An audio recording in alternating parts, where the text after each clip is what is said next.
नमस्कार। Nation TV Bharat में आपका स्वागत है। मैं मनीषा। आइए बढ़ते हैं आज की ताज़ा खबरों की ओर। धनबाद भाजपा लोकसभा प्रत्याशी डुल्लू महतो के पक्ष में आज पूर्व मंत्री भानु प्रताप शाही धनबाद पहुंचे। इस दौरान धैया स्थित भाजपा चुनावी कार्यालय में मीडिया से बातचीत के दौरान डुल्लू के विरोधियों पर जमकर हमला किया। साथ ही केंद्र सरकार के द्वारा धनबाद में किए गए विकास कार्यों पर भी ध्यान आकर्षित करवाते हुए कहा कि 2014 और 2024 में धनबाद में काफ़ी बदलाव हुआ है। कांग्रेस के समय जो सिंदरी खाद कारखाना में ताला लटका था, आज मोदी जी की देन है कि सिंदरी खाद कारखाना आज कई राज्यों में खाद आपूर्ति कर रहा है।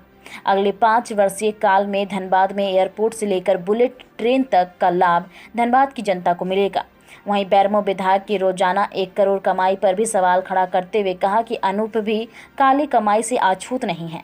भाजपा राष्ट्रीय हित में काम करती है, जाति समाज धर्म के नाम पर कांग्रेस झामुमो राजनीति करती है। के कंटिन्यू विधायक अगर वो अपराधी होते, अगर वो उनका चरित्र उस तरह का होता तो वहाँ की जनता बार बार उनको विधायक क्यों बनाती? ये जवाब काफ़ी है उन लोगों को देने के लिए जो किसी उम्मीदवार के दामन पर दाग लगा रहे हैं। दूसरी बात, आप डुल्लू महतो जी को सामने चेहरा दिखा रहे हैं तो आप अनूप सिंह का चेहरा सामने क्यों नहीं दिखा रहे हैं? अनूप सिंह का चरित्र क्या है आपने पढ़ा होगा। आप ही लोगों समाचार छापते हैं और आप ही लोगों के किसी न किसी के पेपर में मैंने पढ़ा था कि प्रतिदिन का कमाई अनूप बाबू का 1 करोड़ रुपया है, प्रतिदिन का कमाई। तो वो तो मुझे नहीं लगता है कि 1 करोड़ रुपया बहुत साफ सुथरा तरीका से कमा रहे होंगे। तो ये बताने के लिए काफी है कि अनूप बाबू का चरित्र क्या है और अनूप बाबू क्या करते हैं। अब कौन क्या कहता है हम उसके बारे में व्यक्तिगत टिप्पणी नहीं कर सकते हैं। पार्टी ने प्रत्याशी दिया है, सोच समझ करके दिया है। हमारी प्रत्याशी की जिम्मेवारी होगी कि ये सांसद बन करके जाएंगे तो सबको लेकर के चलना होगा। हम पार्टी के प्रदेश के उपाध्यक्ष हैं, हमारी जवाबदेही ये है कि डुल्लू महतो जी को सांसद बनाएं और बनवा करके पार्टी के नीति और रीति के तहत सबका साथ, सबका विकास, सबका प्रयास, सबका विश्वास के साथ हम लोग काम उनसे कराएंगे। डुल्लू महतो जी नहीं करेंगे तो हम लोग हाथ पकड़ करके करवाएंगे। यह पार्टी का लाइन है। संसद के तरीका से तो काम करना होगा। अगर वो उनका चरित्र उस तरह का होता तो वहां की जनता बार बार उनको विधायक करेगी। ये जवाब काफी है उन लोगों को देने के लिए जो किसी उम्मीदवार के दामन पर दाग लगा रहे हैं। दूसरी बात, आप डुल्लू महतो जी को सामने चेहरा दिखा रहे हैं तो आप अनूप सिंह का चेहरा सामने क्यों नहीं दिखा रहे हैं? अनूप सिंह का चरित्र क्या है आपने पढ़ा होगा। आप ही लोगों समाचार छापते हैं और आप ही लोगों के किसी न किसी के पेपर में मैंने पढ़ा था कि प्रतिदिन का कमाई अनूप बाबू का 1 करोड़ रुपया है, प्रतिदिन का कमाई। तो वो तो मुझे नहीं लगता है कि 1 करोड़ रुपया बहुत साफ सुथरा तरीका से कमा रहे हो। तो ये बताने के लिए काफी है कि अनूप बाबू का चरित्र क्या है और अनूप बाबू क्या करते हैं। यहाँ पे तो आपके प्रतिनिधि जो हैं साफ छवि और बात करते हैं। देखिए, अब कौन क्या कहता है हम उसके बारे में व्यक्तिगत टिप्पणी नहीं कर सकते।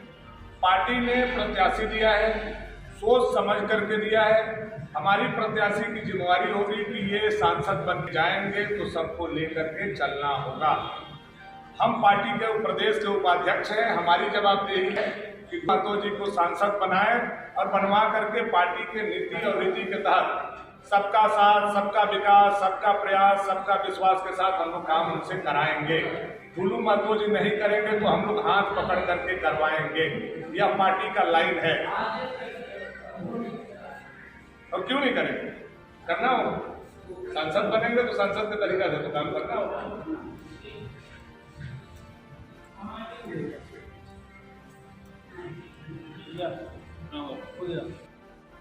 तो इस पर क्या कहना चाहेंगे? धनबाद के विकास के लिए आगे क्या कुछ रणनीति? आप 2014 से पहले का धनबाद और 2024 का धनबाद, मैं मंत्री भी था तब भी धनबाद आया था। धनबाद के जो मेडिकल कॉलेज है उसमें कई कई काम मैंने किए। उस समय के धनबाद का सड़क और आज के धनबाद का सड़क, उस समय के धनबाद का बिजली और आज के धनबाद का बिजली, उस समय का व्यवस्था और आज का व्यवस्था जब हम देखते हैं तो पाते हैं कि धनबाद में कितना विकास हुआ। सिंदरी कारखाना में 3 क्विंटल का ताला लटका हुआ।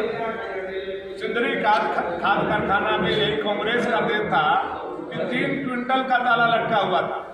यही भारतीय जनता पार्टी का देन है, नरेंद्र भाई मोदी का देन है कि वो सिंदरी का कारखाना आज ओपन है, खुल चुका है, उसका उद्घाटन भी हो चुका है। तो यह कहना कि भारतीय जनता पार्टी सरकार आदरणीय मोदी जी धनबाद की उपेक्षा की है, यह गलत है। बात देश को ऊर्जा देता है, देश को बिजली देता है और धनबाद अंधेरा में रहे, यह भाजपा की प्राथमिकता नहीं है। धनबाद सबसे पहले उजाला में हो, यह भाजपा की प्राथमिकता। एयरपोर्ट की मांग रही है, इस पर सांसद भी थे, परंतु एयरपोर्ट का भी चाहना है था, वो नहीं मिल। झारखंड बनाए हम हैं, संवारेंगे हम भी।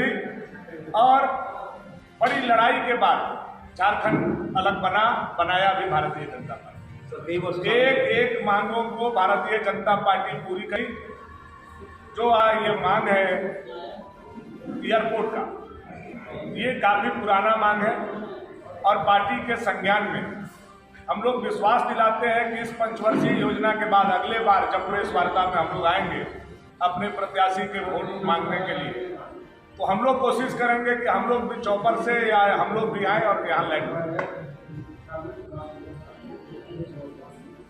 झारखंड में एक नई पार्टी JPKSS के रूप में उभरी है, इसको आने वाले समय में आप कैसे देख रहे हैं? भारतीय जनता पार्टी के लिए कितना चुनौती भरा होगा ये? 4 तारीख को जब शाम को गिनती होगा तो कौन उभर रहा है, कौन डूब रहा है, वो सब जनता के हाथ। उससे पहले उभरते हुए पार्टी के लिए भविष्यवाणी करना, हम लोग भविष्यवक्ता नहीं। भविष्य नहीं, चुनौती किस तरीके से देख रहे हैं? कोई चुनौती है? चुनौती तो झामुमो समझे ना, चुनौती तो झामुमो को समझना है। JPKSS भाजपा के लिए कोई चुनौती? झामुमो को समझना है। भाजपा जो है राष्ट्रवाद की राजनीति करती है, झामुमो और कांग्रेस जो है जातिवाद क्षेत्रवाद की राजनीति करती है। जातिवाद क्षेत्रवाद से बड़ा है राष्ट्रवाद।